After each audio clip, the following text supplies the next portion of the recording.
पवार साहेबांनी लोकशाहीवर श्रद्धा ठेवून मी आता गमतीने म्हणलं की साहेब कुशल संघटक आहे.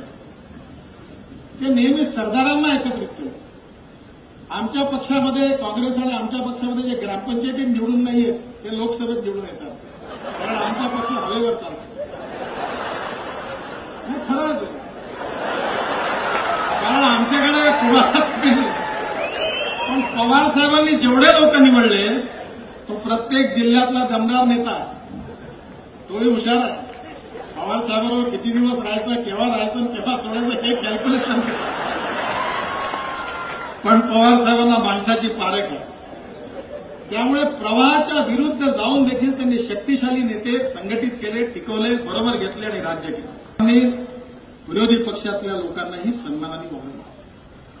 त्यांनी जर योग्य गोष्ट सांगितली तर ती स्वीकार, आणि त्यामुळे सर्व पक्षाच्या लोकांमध्ये त्यांच्याबद्दल सन्मान आहे. ही गोष्ट वेगळी आहे की पत्रकारांना पवार साहेब मी बरोबर बसलो लगेच न्यूज मग तो त्यांचा एक बॉक्स घालून तुम्ही लिहित राहा, काही फरक पडत नाही. तुमच्या लिहिण्याने महाराष्ट्र बिघडला नाही, सुधारला नाही. फक्त मला पवार साहेबांची कधी आवडली नाही.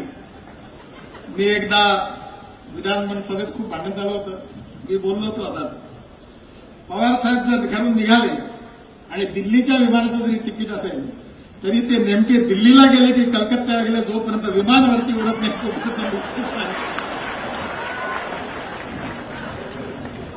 ते इतके राजकीय कौशल्य आणि चतुर आहेत की केव्हा कोणाशी अलायन्स होईल आणि केव्हाची तुटेल हे काही सांगता येत नाही. मला एक राष्ट्रवादीचा नेता म्हणाला, साहेबांनी सांगितलं कामाला लागा. म्हणलं याचा अर्थ का? मला समजून नाही द्यायला, लांबाला लागा म्हणजे निवडून आणा का याला पाडा. साहेबांमध्ये ताकद होती.